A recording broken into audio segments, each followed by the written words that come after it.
अमित तिवारी जी, अक्सर विपक्ष ये कहता रहता है कि आप लोग लोकतंत्र को खत्म करने के लिए लगे हैं, आप लोग देश से चुनाव खत्म करने को लेकर लगे। अगर वन नेशन वन इलेक्शन में अगर एक हिस्से में अगर आप ये देखें, अगर मिड टर्म इलेक्शन होंगे, अगर आप इलेक्शन करवा देंगे बीच में, तो फिर तो ये व्यवस्था खराब हो जाएगी। अगर आप उस बीच में राष्ट्रपति शासन लगाएंगे, फिर तो विपक्ष जो ये अंदेशा लगा रही है कि आप लोग कहीं ना कहीं लोकतंत्र को खत्म करना चाहते हैं, फिर तो कहीं ना कहीं उस ओर जाने की ओर हम बढ़ रहे हैं। अगर मान ली अगर 3 साल के बाद अगर सरकार गिर गई, 2 साल तक वहां पर राष्ट्रपति शासन रहा, तो एक तरह से केंद्र में जिसकी सरकार है उसके हाथ में तो राज्य की सरकार रहेगी। तो कहीं ना कहीं जो लोकतंत्र खत्म करने की बात हो जा रही है, सवाल तो फिर यहाँ पर उठेगा ना, फिर से आप लोग से पूछेंगे सवाल, क्योंकि संघीय ढांचे पर सीधे ये कहीं ना कहीं सीधे कुठाराघात होने की बात सामने आ रही है। भागीरथी जी, देखिए, ये प्रधानमंत्री मोदी जी जब 2014 में चुनकर आए थे, तब से ही ये चर्चा चल रही है। और आपने जो कुछ भी अभी कहा, ये सब आकलन है, और मेरे ख्याल से कमेटी भी आकलन है, लेकिन मैं व्यवहारिक बातें कर रहा हूं। ये सवाल उठेंगे जरूर, मैं कोई ऐसे हवाबाजी वाली बातें नहीं कर रहा, ये सवाल उठेंगे जरूर, और बहुत बहुत अहम सवाल है ये। बिल्कुल, मैं उसके सवाल के उस वैलिडिटी पे नहीं जा रहा हूं। मैंने कहा कि अभी हम सभी आकलन लगा रहे हैं कि कैसे होगा, क्या होगा। मेरे हिसाब से जो कमेटी बनी है वो इन्हीं सब मुद्दों पे चर्चा करेगी, और जब चर्चा करेगी तो जो विपक्ष के लोग होंगे वो अपनी राय देंगे, जो सोसाइटीज होंगी वो अपनी राय देंगी, और इससे जो निष्कर्ष निकलेगा वो व्यवहारिक तौर पे संसद में डिस्कस होगा। और ये सिर्फ डिस्कशन ही नहीं, उसमें संविधान में संशोधन भी करना पड़ेगा, उस रास्ते से जाना पड़ेगा। पर जहां तक अभी आम आदमी पार्टी के जो नेतृत्व यहाँ पे बैठी है, उसने कहा कि मोदी जी के खर्चे के बारे में, जहां की जनता 40 लाख जनता झुग्गियों में रह रही हो और वहां का नेता शीश महल बनवा रहा हो अपने लिए, उसके मुंह से ये शब्द शोभा नहीं देता। 30 करोड़ की पराली की दवाई लाते हैं और उसके लिए 300 करोड़ उसके लिए ऐड कर देते हैं, और वो ये सवाल पूछते हैं, तो ये शोभा नहीं देता। दूसरी बात, बहुत चर्चा में निकल कर आया कि सिगुफा छोड़ा गया। तो सिगुफा कैसे? आप देखिए, राहुल गांधी जाते हैं आपका राफेल के मामले में, और वहां पे सिगुफा छोड़ते हैं, सुप्रीम कोर्ट में उनको माफी मांगनी पड़ती है, वो सिगुफा छोड़ते हैं। मध्य प्रदेश में 50% करप्शन की, वहां पे उनके ऊपर FIR होते हैं, भाग खड़े होते हैं, वो सिगुफा छोड़ते हैं, लद्दाख जाते हैं, अपनी 8 लाख की लग्जरी बाइक पे लद्दाख घूमने जाते हैं, और वहां से कहते हैं कि मैंने देखा है चाइना यहाँ पे घुस गया है। तो वो देख क्यों रहे हैं वहां पे? तो उनको लड़ना चाहिए चाइना से। आप एक व्यक्ति क्या कर रहा क्या नहीं कर रहा, उससे आप देश की पॉलिसी को आप कैसे जोड़ सकते हैं? क्योंकि यहाँ पर सरकार एक बिल लाने का प्रयास कर रही है, और उस बिल में बहुत सारे सवाल भी हैं, आप उसको किसी व्यक्ति से आप जोड़ रहे हैं, मुझे लगता है कि शायद कंपैरिजन ठीक नहीं है। ठीक है, नहीं, कंपैरिजन की बात मैं नहीं कर रहा हूं। देखिए मान्यवर, जिस तरीके से एक महत्वपूर्ण बिल को चर्चा के माध्यम से इसका समाधान निकालना चाहिए था, उसे सिगुफा कहा जा रहा है। मैं उस विषय पर आ रहा हूं। जिस तरीके से इन्होंने कर्नाटक में एक झूठा एक फ्री वादा दिया कि बिजली मुफ्त देंगे, और वहां पे बिजली के दाम 50% से बढ़ गए। अभी मैं कर्नाटक में ही हूँ, किस तरीके से यहाँ की जनता दूसरी ट्रैक में चले जा रहे हैं बार बार। मैं वन नेशन वन इलेक्शन की बात कर रहा हूं, फिर आप बिजली की तरफ चले जा रहे हैं, दूसरी तरफ जा रहे हैं आप। मैं सिगुफे की बात कर रहा हूँ मान्यवर, मैं उस पे बात कर रहा हूँ कि सिगुफा उसे कहते हैं।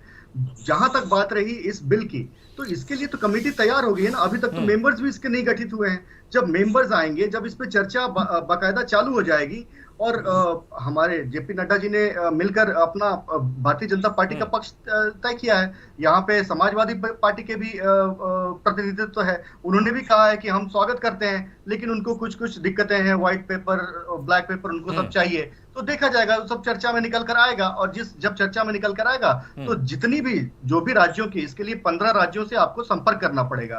तो 15 राज्यों के साथ मिलकर बैठकर बातचीत तो होगा ना। वो सब मीडिया के सामने ही होगा, वो सब हम सब उसके साक्षी रहेंगे ही। ऐसा तो है नहीं। फिर मैं आता हूँ मैं इनके नए एजेंडे पे, ये चीफ इलेक्शन कमीशन। अरे भाई, आज के मुद्दे पे बात कीजिए ना, क्या आप इधर उधर की बातें किए जा रहे हैं? आज के मुद्दे पे बात कीजिए। अभी मैं आपकी बात गिनाने लग जाऊं। आपने कस्में खाई थी, 100 लोगों की लिस्ट लेकर आप घूम रहे थे, सब तरफ थे, आज उनके साथ एक साथ खड़े हैं। अरविंद केजरीवाल बच्चों की कस्में खाते हैं। अरविंद केजरीवाल बच्चों की कस्में खाते हैं कि कांग्रेस से कभी गठबंधन नहीं करेंगे, और फिर उसके बाद कांग्रेस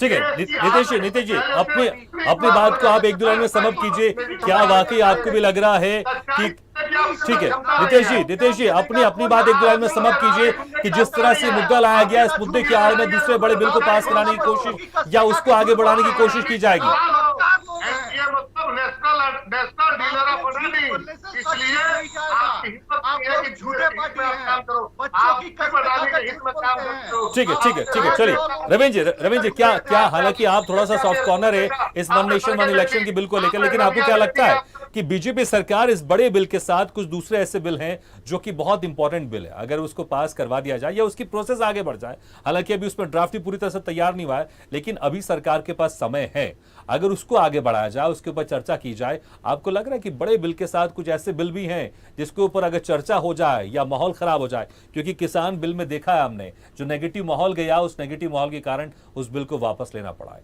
इसलिए माहौल बनाना भी यहां पर सरकार की जिम्मेदारी होगी और सरकार इसको भी ध्यान में रखेगी कि कोई भी बिल पास तो हो जाए भले संसद से, लेकिन जनता के बीच में नेगेटिव माहौल नहीं बने। रविंद्र जी,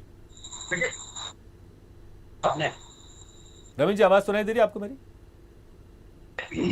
सबसे पहले तो एक मैं आपत्ति, भाजपा के मित्र ने कहा ब्लैक पेपर,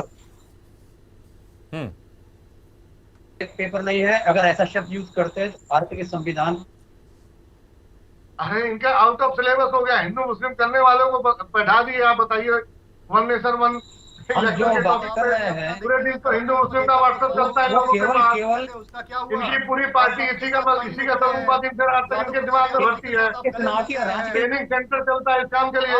कैसे हिंदू मुस्लिम नहीं ठीक है, रविंद्र जी को बोलने देते हैं, नहीं तो सबकी आवाज एक साथ जाएगी, किसी को समझ में नहीं आएगी। ठीक है अमित जी रविंद्र जी को बोलने देते हैं, समय कम। आउट ऑफ सिलेबस टॉपिक दे दी आपने। प्रलाप करते रहेंगे क्या? नहीं ठीक है रविंद्र जी अपनी बात बोलिए आप। रविंद्र जी बात रखिए अपनी।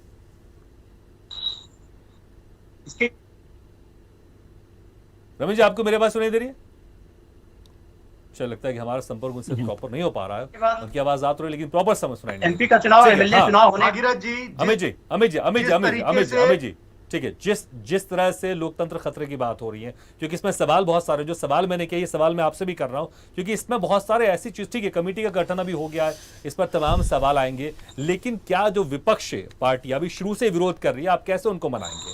क्योंकि अगर सर्व सहमति नहीं होगी तो बड़ा मुश्किल हो जाएगा राज्य का और लोकसभा का चुनाव एक साथ कराना। और जो शंका मैं जाहिर कर रहा हूं, क्या आप लोग किसी भी बिल को पास करने के बाद जो माहौल बना था कृषि बिल के बाद, उससे थोड़ा सा डर गए, इसलिए आप लोग इन चीजों को ऐसे बांटना चाहते हैं ताकि कि किसी एक बिल के ऊपर लोगों का ध्यान नहीं जाए, इसलिए बहुत सारे बड़े बड़े मुद्दे लेकर आ जाओ, बड़े बड़े बिल लेकर आ जाओ, सभी पर चर्चा करो और कोई एक बिल को हम पास कर दें, इससे हमको राजनीतिक लाभ मिले। भागीरथ जी देखिए, डर से जनहित के काम नहीं होते हैं, जनहित के काम देश की भावना से होते हैं, और देश की भावना के लेकर आप काम करते हैं तो डर किसी चीज का नहीं रहता है। जिस तरीके से आम आदमी पार्टी के जो यहाँ पे बैठे हुए हैं, वो उनके नेता 100 लोगों की लिस्ट लेकर घूमते थे कि ये करप्ट लोग हैं, आज उन सब के साथ ये बैठकर खाना खा रहे हैं, वो भी 7 सितारा होटल में। उसके बाद अपने बच्चों की कस्में खाकर जो कहता था नेता कि हम कांग्रेस के साथ गठबंधन नहीं करेंगे, और वो आज उसी कांग्रेस के साथ जाकर गठबंधन करता है और सरकार में शामिल होता है। तो किस तरीके से ये झूठी पार्टी है, ये हर चीज पे विरोध करेंगे।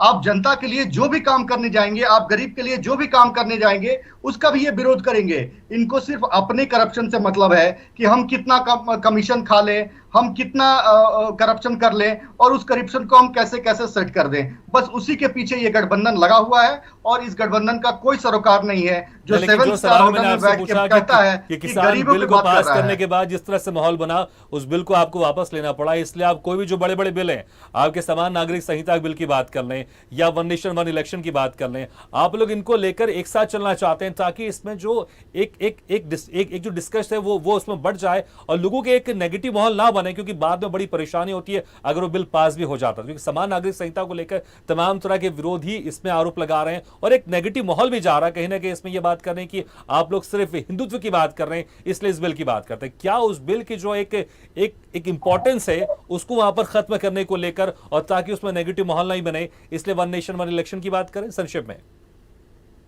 देखिए मान्यवर, हम किसी भी घटना से हम सीखते हैं। अगर कोई बिल पास नहीं हो पाया या जनता के बीच में उसका सकारात्मक संदेश नहीं गया तो उससे हम सीख लेते हैं। और किसी भी चीज को इसमें नकारात्मक, अगर एक देश में एक कानून की अगर हम बात कर रहे हैं तो इसमें नकारात्मकता कहाँ है? जो कानून आपके लिए है वो कानून मेरे लिए है, वही कानून नीतीश जी के लिए है, वही कानून श्रीवास्तव जी के लिए है।